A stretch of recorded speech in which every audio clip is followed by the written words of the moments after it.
कथारंगमध्ये आपलं स्वागत. मागच्या भागात आपण पाहिलं की अमिताने आपल्या नवऱ्याच्या डोक्यावर वार केला आणि तो खाली कोसळला. तिला धक्का बसला, पण ती शेवटी इन्स्पेक्टरची बायको होती. तिने शांतपणे यातून कसे सुटायचे याचा विचार केला. बघूया या प्रकरणामध्ये ती सुटते की अडकते. पण मग पोटात वाढणाऱ्या बाळाचे काय? आपल्यासारख्या गुन्हेगार गरोदर स्त्रियांबाबत कायदा काय निर्णय देतो? ती स्त्री बाळंत होईपर्यंत शिक्षा देण्याचे थांबवले जाते की तिच्याबरोबर त्या बाळाचाही मृत्यू घडवला जातो? तसे झाले तर निदान अशी तरी दोघांची सुटका होईल या कल्पनेनं तिला बरं वाटलं. अरुणनं केलेली फसवणूक अशा तऱ्हेने तरी चव्हाट्यावर येईल. पण अरुणने फसवले म्हणून आपल्याला आणि आपल्या बाळाला जगण्याचा हक्क नाही का? पासून विचार असे उलट सुलट धावत होते. बाळाचा विचार मनात आला आणि तिला काही सुचेना. एका खुनी स्त्रीचा मुलगा म्हणून समाजात मोठेपणी त्याची किती केविलवाणी अवस्था होईल याचे कल्पनाचित्र तिच्या डोळ्यासमोर उभे राहिले आणि तिला काही सुचेना. यातून तिने स्वतःला जर सही सलामत सोडवले तरच तिच्या बाळाला काहीतरी भविष्य होते. ती मग बाजूच्या सोफ्यावर टेकली. काही वेळ ती विचारात बुडली होती. तिचे लक्ष बाजूच्या टिपॉयवर ठेवलेल्या ट्रान्झिस्टरकडे गेले आणि मग मनाशी पक्का विचार करून ती उठली. आता सर्व शांतपणे आणि सुबुद्धपणे करायला हवे होते, अगदी स्वेटरच्या विणीप्रमाणेच. एक टाका चुकला तर सर्व विणच चुकणार होती. तेथून ती मग सरळ स्वयंपाक खोलीत आली. हातातली ती तंगडी तिने मोठ्या कुकरमध्ये घातली. पाणी घातले आणि कुकर गॅसवर ठेवून गॅस चालू केला. सर्व काम ती पटापट आटपत होती. फ्रीजमध्ये वाटण तयारच होते, ते तिने बाहेर काढले. मटणाचा मसाला काढला, कांदा कापला, हात धुतले, पण घड्याळावर लक्ष ठेवून. हे सर्व चालले होते. मनात पुढे काय आणि कसे करायचे याची तिची जुळवाजुळव चालूच होती. मग ती पुन्हा हॉलकडे वळली. साडीवर कुठे रक्ताचे डाग नाहीत ना याची तिने खात्री करून घेतली. मघा अगदी गोठलेली ती बकरीची तंगडी, तिच्यावर पाणी सोडून कुठे रक्ताचे डाग पडलेले नाहीत ना याचीही तिने खात्री करून घेतली. पंचनामा होईल तेव्हा कोणताही पुरावा तिला ठेवायचा नव्हता. सर्व ठाकठीक असल्याची तिने पुन्हा एकदा खात्री केली. मघा टेप रेकॉर्डवर तिने त्याच्या आवडीची गाण्याची कॅसेट लावली होती. रेकॉर्ड केव्हा तरी संपली होती, त्याचे भान तिला नव्हते. तिने टेप रेकॉर्डर उचलून अरुण पडला होता तिथे आणला. त्याचे बोट पकडायचे म्हणजे, पण तिने धीर करून त्याचे बोट टेप रेकॉर्डरवरच्या बटणावर ठेवले आणि वरून आपल्या बोटांनी दाब देऊन टेप रेकॉर्डर चालू केला. पुन्हा ती मागे वळली आणि वॉश बेसिनपाशी थांबली. मग हॉलकडे तोंड करून ती मोठ्याने म्हणाली, अरुण, मी पटकन कोपऱ्यावरच्या वाण्याकडे जाऊन येते. मटणाचा मसाला कमी पडतोय आणि मटणाबरोबर खाण्यासाठी ब्रेडही घेऊन येते. आलेच रे, मी 10 मिनिटात. म्हणत ती मागे वळली. शांतपणे तिने स्वयंपाक खोलीतील बास्केट उचलली आणि स्वयंपाक खोलीचा दरवाजा उघडून ती बाहेर पडली. ती कोपऱ्यावरच्या वाण्याकडे आली तेव्हा 7:30 वाजून गेले होते. टीव्हीवरच्या बातम्या संपवून नेहमीची घडले बिघडले ही मालिका सुरू होती. दुकानदाराने तिला पाहताच विचारले, अरे या वक्ताला तुम्ही काय हवा? मटणाचा मसाला हवा. आज साहेबांचा बाहेर जायचा मूड नाही, तेव्हा सर्व घरीच बनवते. मोठा ब्रेड पण द्या आणि अमूल बटर पण हवंय. सर्व त्याने कॅरी बॅगमध्ये टाकले. पैसे देताना ती दुकानदाराला म्हणाली, ही मालिका चांगली आहे नाही? हा लय कॉमिक आहे, आपल्याला लय आवडते.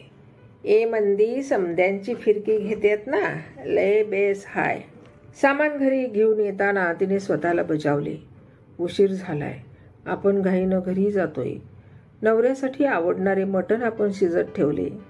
मटणाचा मसाला संपलाय, तो आपण आणायला गेलो होतो. त्याचा आवडता ब्रेडही घेतलाय. नवरा बाहेरून दमवून आलाय, जेवणाची वाट पाहतोय. थकल्या भागल्या नवऱ्याला चांगलं चुंगलं करून वाढणं हे गृहिणीचं कामच आहे. समजा घरी गेल्यावर काही भयानक दिसले तर तो धक्का सहन न होऊन आपण वेडेपिसे व्हायचे.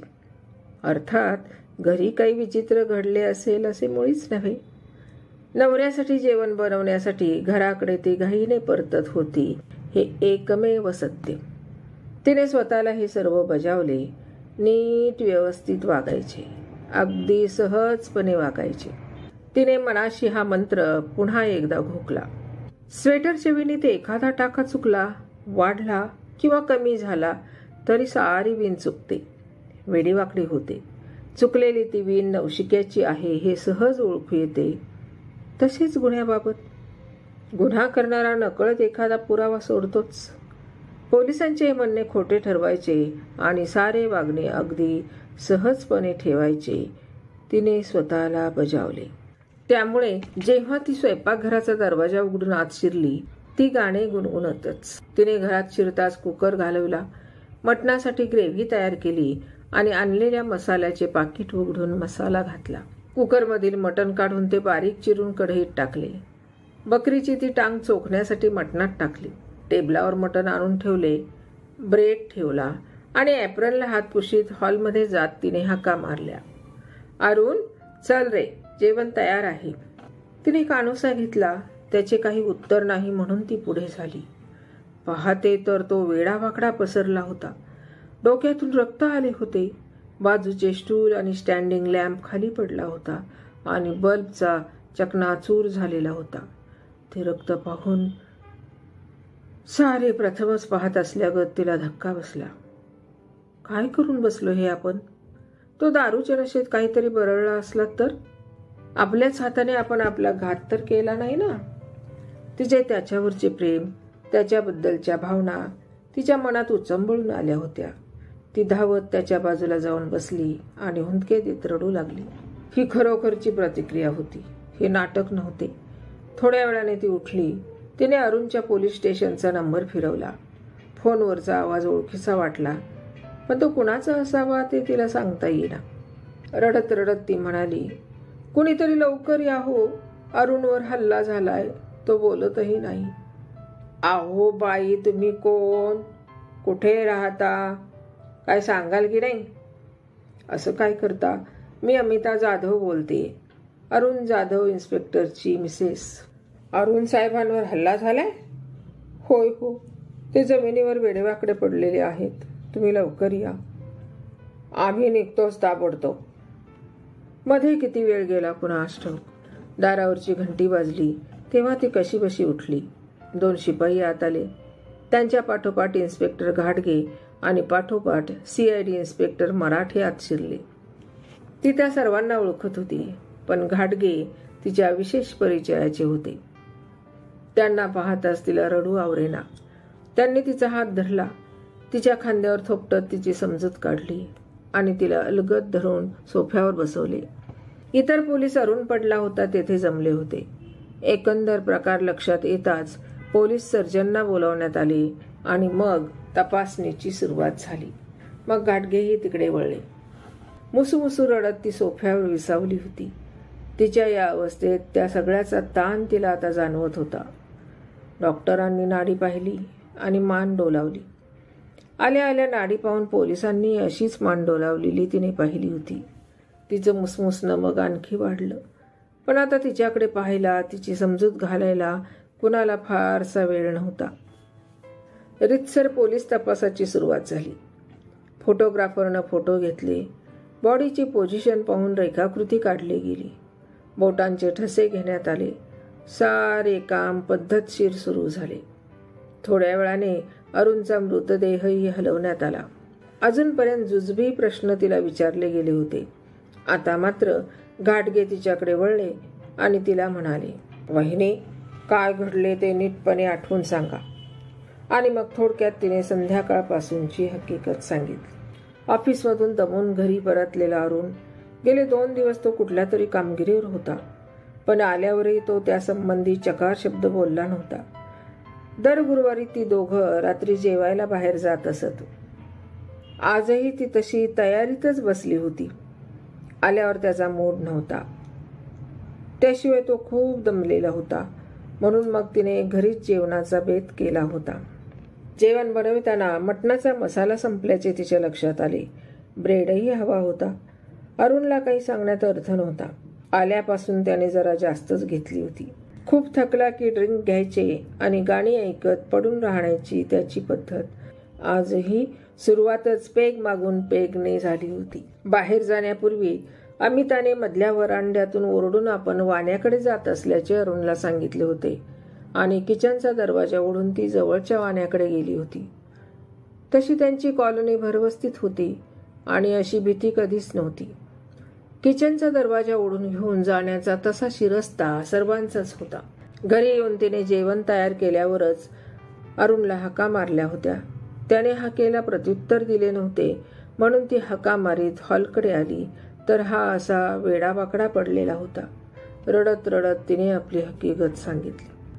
तिचे असे स्टेटमेंट लिहून घेण्यात आले, त्यावर तिची सही घेण्यात आली. पोलीस घरभर हिंडत होते. हळू आवाजात त्यांची बोलणी चालू होती. आता तिचे मुसमुसणेही कमी झाले होते. मग डिटेक्टिव्ह मराठे आणि गावडेंनी तिला पुन्हा तेच प्रश्न विचारले. पुन्हा पुन्हा ती तीच हकीकत सांगत होती, अगदी सुरुवातीपासून. त्याने घरी येण्याआधी 7 वाजता केलेला फोन, तिचं विणकाम, घरी आल्यावर त्याचे पिणे, थकलेला तो. नेहमीपेक्षा आज जरा जास्तच ड्रिंक घेणे चालले होते. त्याची आवडती गाण्याची कॅसेट लावून तो रिलॅक्स होऊन बसल्यावर ती जेवण करण्यासाठी उठली होती. तशी मी व्यवस्थित आहे. आयत्या वेळी धावपळ करायचा माझा स्वभाव नाही. दर गुरुवारी आम्ही बाहेर जेवायला जातो, पण आजचा त्याचा रागरंग वेगळाच होता म्हणून मीच घरात जेवायचे ठरवले. फ्रीजरमध्ये बकरीची तंगडी होती, पण मटणाचा मसाला संपला होता. ब्रेडही हवा होता म्हणून मग मी वाणी गाठला होता. कोणत्या वाण्याकडे तुम्ही गेला होता?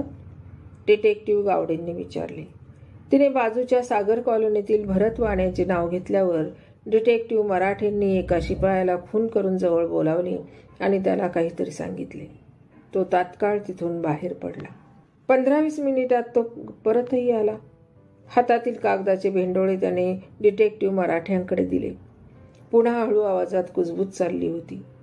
ती सुन्न होऊन बसली होती, तरी त्यांचे तुटक बोलणे तिच्या कानावर येत होते. वाणी म्हणाला, बाई नॉर्मल होत्या. आज जेवायला बाहेर जात नाही. साहेब थकलेत असेही बाई बोलल्याचे तो सांगतोय. साहेबांना आवडणारा मोठा ब्राऊन ब्रेड त्यांनी घेतला. इतकेच नव्हे तर घडलंय बिघडलंय सिरियल चालू होती, त्यावरूनही त्या दोघांची चर्चा झाल्याचे तो सांगतो. डॉक्टरांनी मृत्यूची वेळ त्याच दरम्यान म्हणजे 7:30च्या सुमाराची ठरवली आहे. मराठे म्हणाले, त्याचा अर्थ बाई बाहेर गेल्या आणि कोणीतरी घरात शिरले. कॉलनीत आजूबाजूला ही बातमी पसरली होती. शेजारी डोकावले. त्यांच्याकडेही पोलिसांनी चौकशी केली. पोलीस तपास पाहून मग कुणी तिथे रेंगाळले नाहीत. बघता बघता गर्दी ओसरली. घाडगे तिला म्हणाले, वहिनी, तुमचे कोणी जवळचे नातेवाईक किंवा मैत्रीण आहे? त्यांच्याकडे तुम्ही जाल की त्यांना येथे बोलवता? आमचा अजून तपास पुरा झालेला नाही. 2 तास तरी लागतील अजून. पुन्हा तुम्ही रात्री एकट्या कशा राहाल? नको नको, मी येथेच बरी आहे. आता उठण्या इतकेही त्राण मला नाही. मी आहे तेथेच बरी आहे म्हणत तिने डोळे मिटवून घेतले. पुन्हा पोलीस आपल्या उद्योगाला लागले. आता फ्लॅटची झडती घेणे सुरू झाली. प्रत्येक खोलीत त्यांची शोधाशोध चालू होती. मध्येच येऊन ते तिला काही बाही विचारत होते. उर्वरित कथा पुढील भागात. धन्यवाद.